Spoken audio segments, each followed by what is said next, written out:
강경숙 교수님?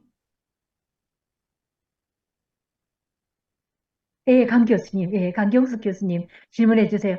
그, 음소거 해제해 주시고 질문해 주십시오.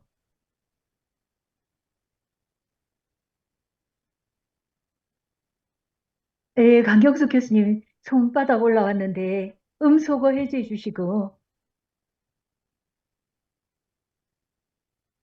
아닌 것 같은데요.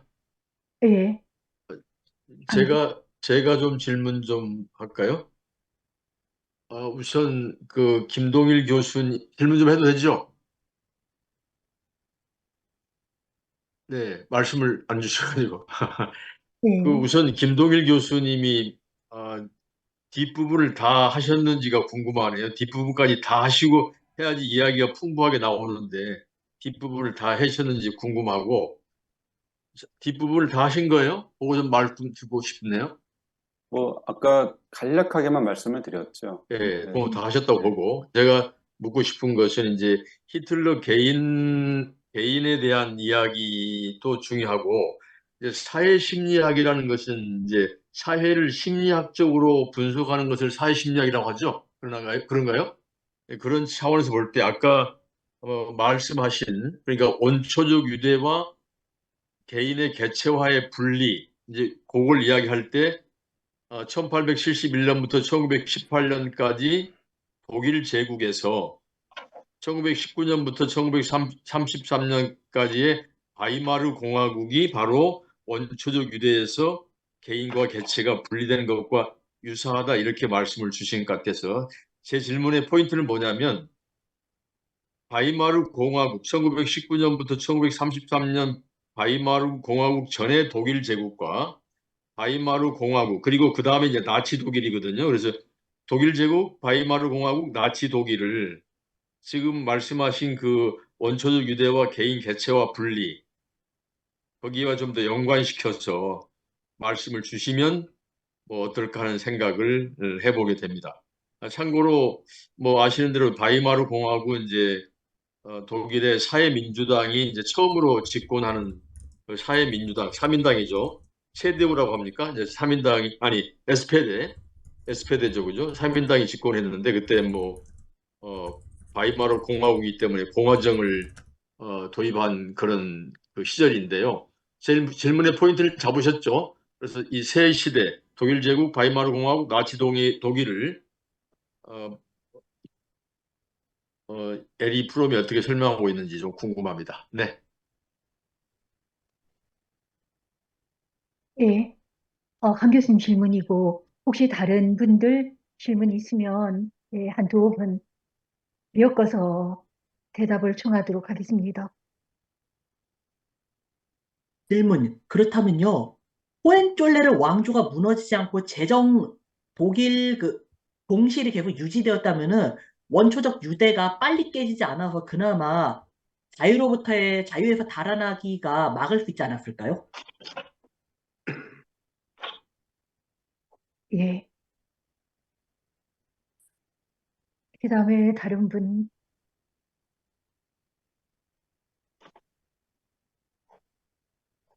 필수동 본부장님, 질문 없으세요? 예, 변호사님, 양승원 변호사님. 예, 오늘 교수님이 그 에리 프롬의 자유로부터 도피를 한 장으로 이렇게 요약한 것을 보고 대단하시다.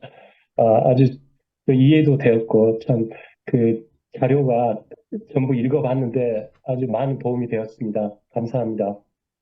네, 우리가 보통 에리 프롬 자유로부터 도피, 프리덤 프롬 그리고 교수님 그 자료에도 나왔지만 프리덤 투 해서 그런 뭐 프리덤 프롬 소극적 자유라고도 하는 것 같아요. 그리고 프리덤 투 하면 적극적 자유라고 하고 그래서 사람이 자유를 막상 원하는 자유를 얻었지만 그 상태로부터 도피하고 싶은 그런 어떤 부정적인 의미의 자유가 있고 또 프리덤 투 적극적인 자유 사람이 그 이상향으로서 완전한 자유, 온전한 자유, 그런 진정한 자유를 향하는 그런 긍정적인 의미의 자유가 있고 해서 아마 거기 그 차트에서도 그 자유의 의미가 좀 다른 것 같아요.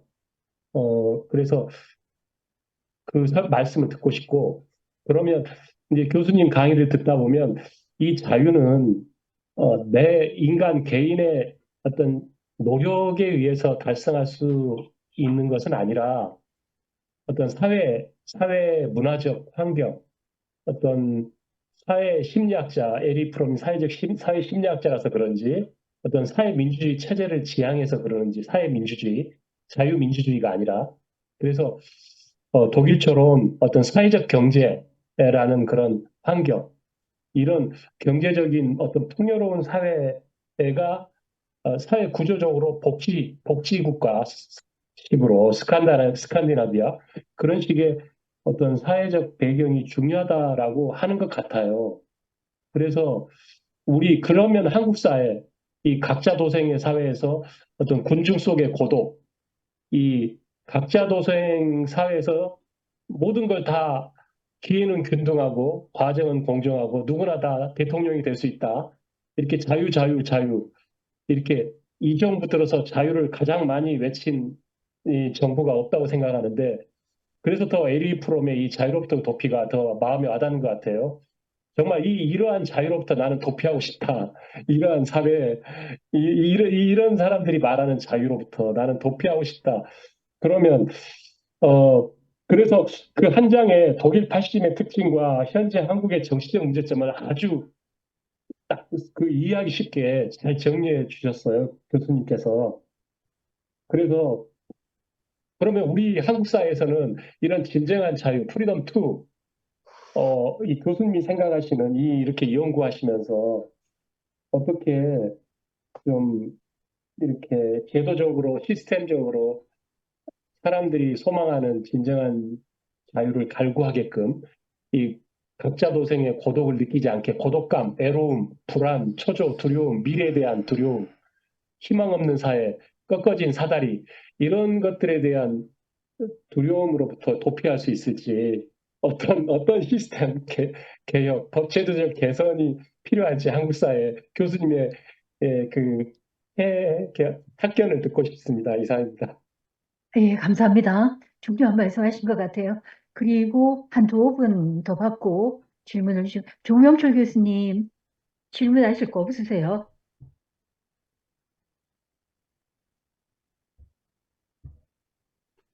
교수님, 조명철 교수님 마이크가 연결이 안 돼 있는 상태인 것 같습니다, 지금. 음소거, 혹시 들리나요? 됩니다.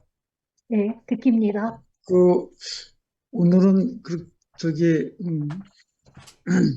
질문을 많이들 안 하시네요. 저는 사실 몰라서 질문하신 분이 없어서 한두 가지만 여쭤보고 싶은데 그 오늘 굉장히 재밌는 강의 해주셔서 고맙고 정치학도로서 쭉 연구하고 해오셨는데 사회심리학 쪽 에릭 프롬에 대해서 관심을 갖게 된 것이 정치학이 채워주지 못하는 무엇인가 있어서 그런 건지 정치학의 한계를 사회심리학에서 뭔가 발견해서 그런 건지 아니면 두 분야를 융합시켜서 뭔가 새로운 것을 만들어내시고자 지금 실험적으로 하시는 건지 그런 김동률 선생님이 갖고 있는 기본적인 문제의식이 조금 궁금하고요. 두 번째는 히틀러가 등장하고 그다음에 파시즘의 형태가 등장하는 것이 이렇게 저는 지금 몇 번의 강의를 들으면서 히틀러가 서구 사회에 미친 피해, 상처가 워낙 컸기 때문에 히틀러의 모든 현상에 대해서, 성격에 대해서, 그 다음에 그가 겪었던 경험, 에피소드에 대해서 너무나 많은 하나하나의 의미를 부여하고 있지 않나라는 생각이 한쪽에서 듭니다. 예, 왜냐하면 예, 우리 네, 역사상에 지구상에 있었던 모든 독재자들을 우리가 히틀러만큼 그렇게 소상하게 하나하나의 이 삶의 전부를 파헤치지는 않아요. 그렇지만 유독 히틀러는 그렇게 아까 보니까 그 어렸을 때 그 자그마한 경험까지도 마치 그것이 이 파시즘의 굉장히 커다란 원인인 것처럼 오늘뿐만 아니라 쭉 그렇게들 많이들 말씀하시는 것을 보고, 아니 우리가 알지 못하는 다른 곳에 있는 독재자들도 다 비슷할지도 몰라요. 그러면 그런 걸 떠나서 그 히틀러가 그것이 파시즘으로 성공할 수 있었던 거는, 나는 사실은 또 다른 요소들도 있지 않나. 이 히틀러 개인이 혼자서 그렇게 미친 척하고 또라이 짓을 한다고 해가지고 되겠어요? 그렇게 되기 쉽지 않다고 생각하는데, 그래서 뭔가 우리가 공감할 수 있는 그런 요소들이 있지 않을까, 그런 생각이 드는데, 그 요소가 썩 오늘 좀 말씀해 주셨지만 이전에도 들었지만 그런 요소들이 싹 이렇게 충분히 납득되지는 않아요. 않은 부분들이 있었는데, 그런 부분에 대해서 혹시 곁들여서 이렇게 말씀해 주실 것 있으면 말씀해 주시면 좋겠습니다. 두 가지입니다. 예. 감사합니다. 이정진 선생님 잠깐 질문했고, 양승원 변호사님, 조명석 교수님 질문하신 것에 대해서 김 교수님. 네, 예, 알겠습니다. 강치원 장로님 먼저 말씀하신 게 저는 첫 번째 기록으로 있는데요. 일단 사회심리학은, 에리 프롬이 말하는 사회심리학은 심리학이 아니라 사회심리학인데, 그것이 의미하는 것은 사회의 심리학, 집단의 심리학을 연구하는 것이기도 하지만은, 그 말의 뜻은 보통 심리학자들은 이제 개인의 내면, 개인의 어떤 프로이드 계열에서부터 나오는 무의식, 이것을 통해서 개인의 의식적인 행동들을 이제 파악하려고 하는 것인데, 특히 심리학에서는 그런 무의식이 의식을 이제 영향을 줄 뿐만 아니라 결정해 버린다라고까지 일방적인 설명을 해버리는 것에 비해서, 프롬은 그런 프로이드의 설명을 반만 받아들입니다. 또 다른 반쪽은 그런 심리적인, 제가 아까 말씀드린 본능적 욕구라든가 본성적 욕망이라는 것들이 심리적 기제로 작동을 하긴 하는데, 이런 것들이 그가 처한 사회로부터 어떤 그 대우를 받느냐, 어떤 취급을 받느냐에 따라서 그 심리적인 기제가 전혀 다르게 발전할 수 있다는 거죠. 그래서 한 사람의 심리가 만들어내는 어떤 행동에 따른 결과는 심리적 기제로만 결정돼 버리는 것이 아니라 사회에 영향도 받는다. 그런 의미에서 사회심리학이라는 단어를 쓴 것으로 저는 이해를 했고요. 독일 제국과 바이마르, 그리고 나치 독일, 이것은 명백합니다. 제가 말씀드린 것처럼 독일 제국은 원초적 유대 이 기간에 해당하는 것이고요. 강력한 독일 황제 밑에서 그 이전에도 사실은 계속 그런 삶을 살아왔던 거죠. 중세로부터.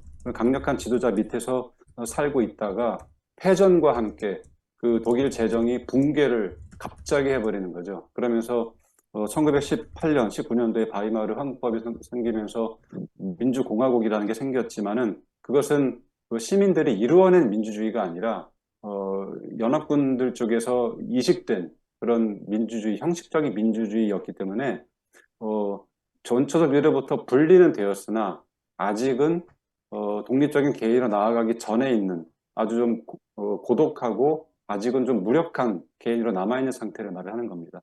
그런 상태에 있다 보니 이런 상태를 극복할 수 있는 충분한 내면적 힘이 없다 보니까, 이제 히틀러의 경우 개인적으로, 독일 국민의 경우 집단적으로 그런 심리적인 권위주의적인 성격을 가지게 되면서 권위를 획득하고 부린다거나 또 권위에 순응한다거나 하는 식으로 나아간 것이 나치 독일의 현상이다라고 이렇게 대응해서 말을 할 수 있을 것 같고요. 그다음에 이정진 선생님께서 잠깐 말씀해 주셨는데, 그 독일 재정이 붕괴되지 않았더라면 도피도 없었을 것 아니겠느냐라고 말씀하시는데, 독일 재정이 붕괴가 안 됐다면은 당연히 도피할 자유도 없는 거죠. 여전히 원초적 유대 상태에 남아 있다라는 상황이기 때문에 그 상황에서는 도피할 자유도 없는 거죠.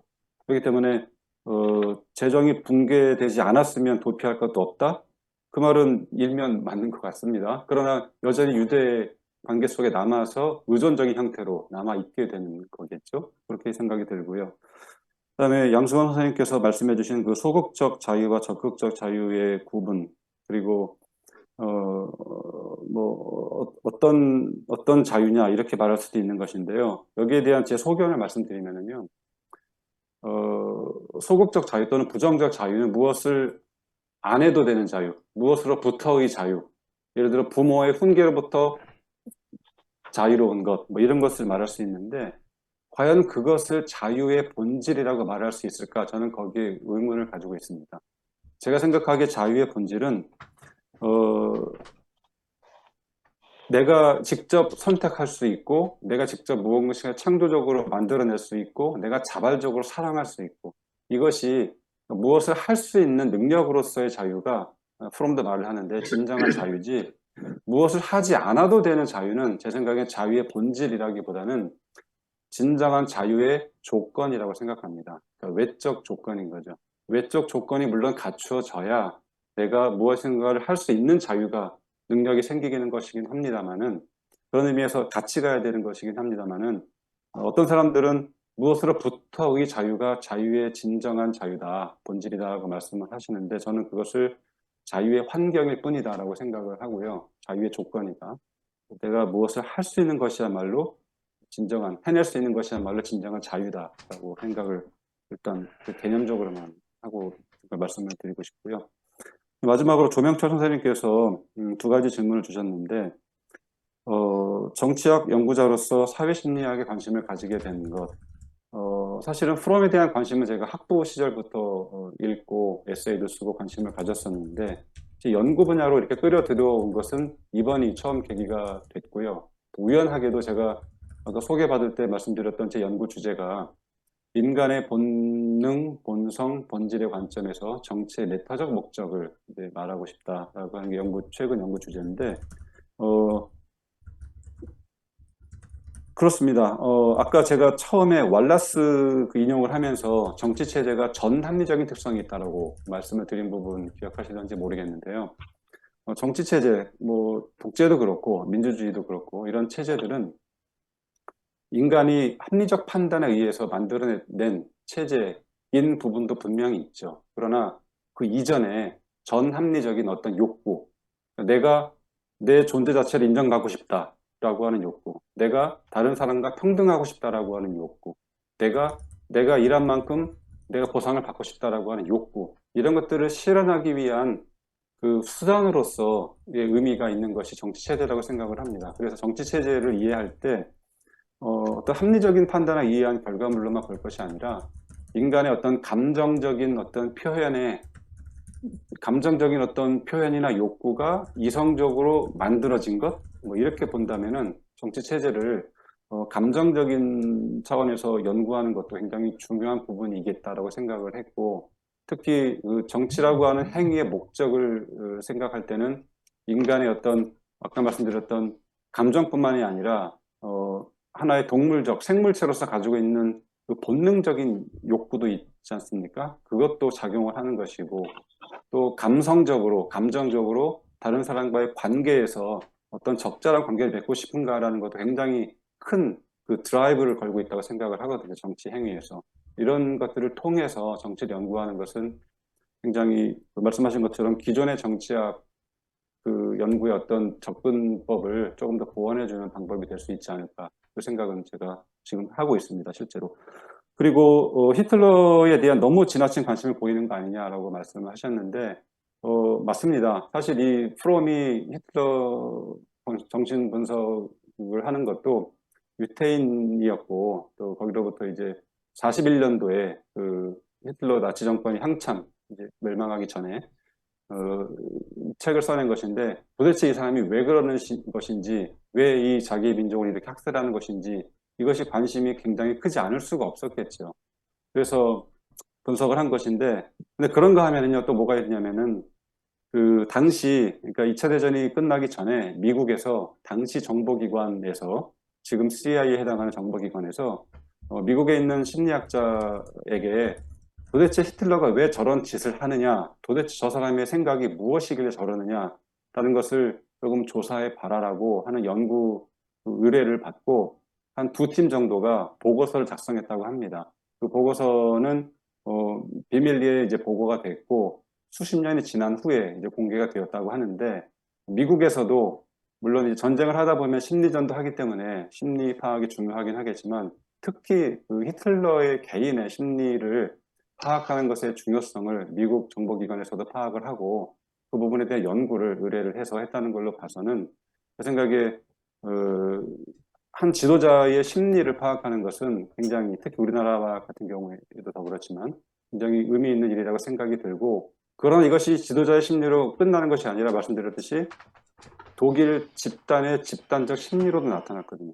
이런 심리적인 어떤 그 이해는 개인뿐만 아니라 이 집단의 상태로 이해하는 데 있어서 굉장히 중요하기 때문에 물론 그 히틀러를 설명하는 것 자체가 우리에게 학문적인 의미가 있을지는 모르겠지만, 현실적으로 우리에게 의미가 있으려면은 우리가 속해 있는 우리의 집단, 우리 사회, 우리의 지도자의 심리를 파악하는 것은, 물론 그것으로 모든 것을 설명하는 것은 과장이겠으나 그것은 설명해야 되는 하나의 부분 중에 꼭 필요한 부분이다. 없으면 안 되는 부분이다. 이렇게 생각을 하고 있습니다. 감사합니다. 지금이 37분인데요. 제가 부여받은